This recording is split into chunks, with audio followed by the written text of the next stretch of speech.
Hey guys, Hadrigon here, back here with another video, and this video is rather quite fun. Today I'm going to be talking about the character of Ikalgo, of course, our favorite octopi. And Ikalgo is a character that has a very strong sense of integrity and a very interesting and unique moral compass. So in this character analysis, that will be the basis over what I delve into. So this is Ikalgo's integrity, a Hunter x Hunter character analysis. I wanted to be reborn as a squid, and my favorite was the breathtaking whiplash squid.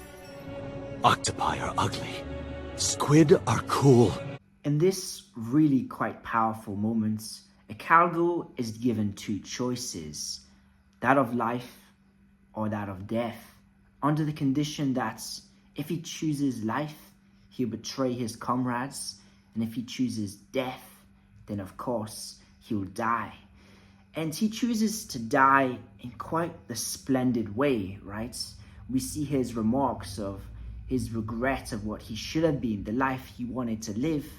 And it's in that moment that we really delve into this sense of integrity, this sense of morality that goes beyond himself. He is a very selfless character, and he is a very great support character in the theme of Hunter x Hunter as a whole due to that. As we see, Killua saves him, and when he returns the favor to save Killua, he doesn't do it out of an exchange of goods, right? It's not because Killua saved him, if he's like, okay, I'll save you, Killua. It's because of Killua's remarks, Killua's kindness. Killua compliments him. Killua gives him a sense of worth and meaning. And in that moment, Ikalgo views Killua as one of his comrades. And then there's this very interesting dichotomy that's at play. We've got Ikalgo who's got two allies, two friends fighting each other. So he does the best thing. He doesn't harm his already existing comrades, and he just goes and saves Killua's life and runs away with him. He chooses betrayal, but not out of a sense of despise or disdain for his comrades, just out of a sense of he believes it's the best thing to do in a situation when you're confronted with two people you're rather quite fond of. We see that he at first was using people as leeches, right? You can't bear the thought of killing someone because that's sort of accountability. It's a heavy burden to carry, and he views it as a dismissal of their life, a dismissal of their value as a human. You see, Ikalgo's got this inferiority complex that comes from the sensation that he wasn't born as he should have been. He should have been an octopus. He was an octopi. He can't have that much value as a person because he wasn't born into this value he should have been. He was a failure from the very day he was born. And we see that through how he can't bear himself to face reality. He's a leech. He goes into other people's bodies, pause, and he takes over them and uses them to do his bidding, right? To do this sense of loyalty, this duty he has to Flutter, who's giving them orders. He can't kill by himself. And we see that he is constantly faced with that conundrum over and over again. We see it when Bloster is unconscious and he needs to kill him to help the palace invasion squad. And he can't do it, right? He's got this very unique morality where to him it's about integrity. And that means he shouldn't kill anyone, especially not face to face, because he views killing someone with his own hands as dismissing their reality, as being a disapproval of their life on Earth. He views them a bit like how he views the octopus, right? He wanted to be this octopus, and he got this strong rejection by Mother Nature itself into being this octopi. And he doesn't want to show anyone else that same sense of rejection, which is why he's open to changing factions. He's open to everyone. He's a very wise and sensible character. And we see that it pays off. We see that through Ikalgo's genuine compassion, Welfin could be saved. Welfin was already starting to doubt his own interests, his own reasonings for really even participating in the conundrum he was in, and he makes him think about what really matters, about his prior life and about Gyro. And that's what's so great about Ikalgo, right? Is that Ikalgo There's a lot of parallels between him and how Killua was at the start of the series. Killua already had these problems of self-esteem where he didn't deem himself worthy to have friends. He was just this assassin that didn't have anything less or anything more to life. And through Gon, that Gon comes and saves Killua. Killua then goes, matures a bit, and does the same for Ikalgo. Killua gives Ikalgo a reality check, that being that you can choose your destiny and you can choose your future, and that your past doesn't define you. And this is one of the most heartwarming moments in the series, is where, of course, Ikalgo has stayed by Killua's side whilst he's being healed and they were in hospital. And Killua gets back up and tells Ikalgo, let's go. Let's go and meet my friends, right? And Ikalgo is shocked. He's never been given that sense of just being seen, right? Being accepted, being embraced, and being seen as an asset. Before, of course, to the ants, Ikalgo was just this leech that was good as a sniper. But now he's finally been given a purpose, a role, an importance that isn't about what he offers, but rather who he is within himself, as Killua has grown this respect for him. And we see that it really touches him. He told us, right, in this internal monologue, that Killua's words are exactly what he needed to hear. And it's very, very powerful, because then Ikalgo becomes this figure of stability within the group. He's someone that shows incredible love and incredible determination, constantly going past his limits. We see that the palace invasion as a whole is very much a dichotomy of everyone involved's mental space. We see that Knuckle is determined to avenge Shoot. He needs to get that get back on Yuppie, and the moment he is faced with the grandeur of that task, he shrivels in it and has a change of heart. He experiences fear and even questions himself and immediately runs away. We see that Nov breaks down when faced with shower poofs of overwhelmingly scary and intense Nen. We see something similar with Palm, this time in the face of Pito's end. And all throughout the arc, we see, of course, Killua, Gon. We see all these characters break down in their own ways. And yet Ikalgo, when faced with that fear, he gets stronger. Ikalgo is someone that takes the hit. He's there in the control room crying, saying, I'm pathetic. And yet he keeps going even stronger. He's a character that, because he doesn't have any sense of self which he values, he views the success of the group and of everyone around as how he himself is in his self-esteem. We see that through how he sees Palm. Palm is this character that Ikalgo has never met. Palm is just Killua's friend, or someone that Killua is fond of, and he is so determined to get Palm back for Killua because he cares so deeply about Killua's interests. And it's the same with everyone in this, of course, the group of the palace invasion. He is very much someone that views everyone else as an extension of himself. And this means that he cares deeply about them, and he's there to help fulfill their needs and, of course, fulfill their wants. And that's the sad part of his aspect, is he's someone that's been misused in his life. We see that, of course, that loyalty, that integrity got taken advantage of by the ants. Just merely have him as a mindless soldier following orders. But through this new group of friends, he's been allowed to be himself. We see this very powerful moment, of course, in the same scene where he is talking to Killua, where he realizes that this is the life I wanted to live. Thank you. This is the release from this prison, this overwhelming sense of duty that I can be filled with. Ikalgo wants to feel like he's making a difference, which is why he tries so hard. And it's why he can't bring himself to kill the enemies, because he's always thinking to himself, and he's always creating that parallel between himself and the enemy. He touches bases with Welfin because he doesn't have any malice, any hatred, or any real sense to get rid of Welfin. He's just doing what he needs to do for his friends so that they can succeed. And that really touches Welfin, and that changes him.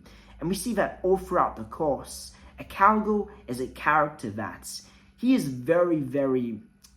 He's almost like a virus in the sense that it's infectious. We see that he really is this people guy. He's this person that's this social butterfly. He's a bit nervous and shy, but really his nature's so kind that it extends through to the people he meets. Killua acted out of character. He went out of his way, out of that very important responsibility with a gun to find Pitu, to kill the two soldier ants that were bothering Ikalgo. And that's the effect, that's the weight that integrity plays. That's why I'm very particular in that word of integrity. Because integrity is a sense that no matter what the situation is, no matter what twists and turns and different circumstances arise in our lives, we have this fundamental foundation and fundamental rule set that we stick to no matter what. And that's exactly what Ikalgo has. The rule set of kindness and of empathy. And through that, Ikalgo has managed to grow as a character, and he's managed to find his self-esteem. We see that he's managed to become detached from Killua, right? That sensation where he was telling Killua, this is my chance of a new life. It was quite literal. In that moment, it was almost like Killua was, I suppose, of course, Ikalgo's mentor, but I'll take it a bit further. I would say that Killua in that moment was like Ikalgo's mother figure. And it's that separation from Killua that shows his growth as a person. He's separated into being this own person, this person that's quite charming, quite charismatic, and he's got a lot to offer to the world. And we see that he's bonded with new friends. We saw that when, of course, Gon was, of course, trying to be saved. He's just around this group of people he's never met before, and he's immediately able to get it on and able to just, mingle amongst them and be in a very positive light and interaction.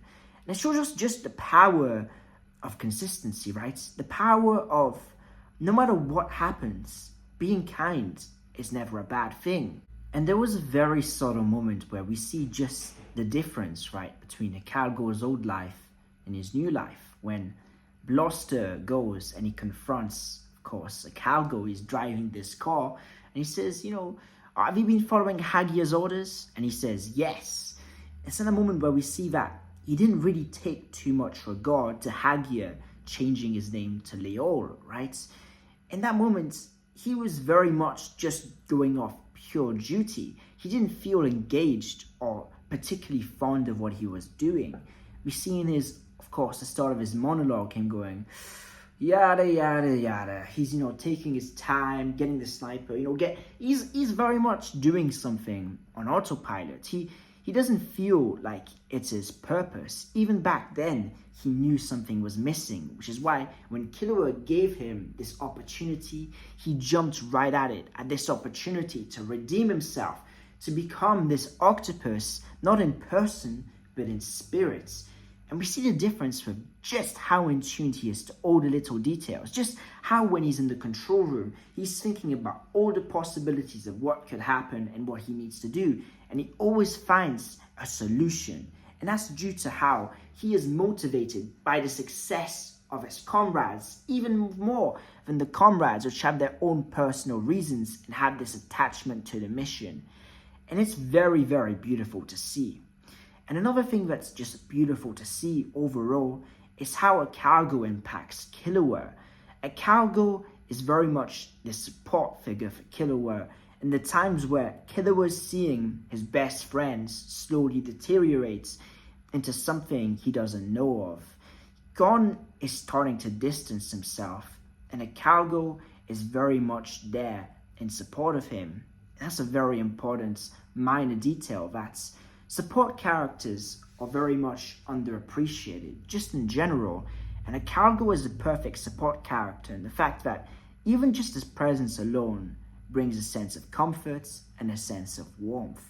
He's someone that's, through his pure, just unfiltered genuineness, he's always able to leave an impact on someone, people respect it. And there's a very similar dynamic with Melioron and Gon. And those are very purposely done by Togashi to really evolve and enhance and enrich those characters.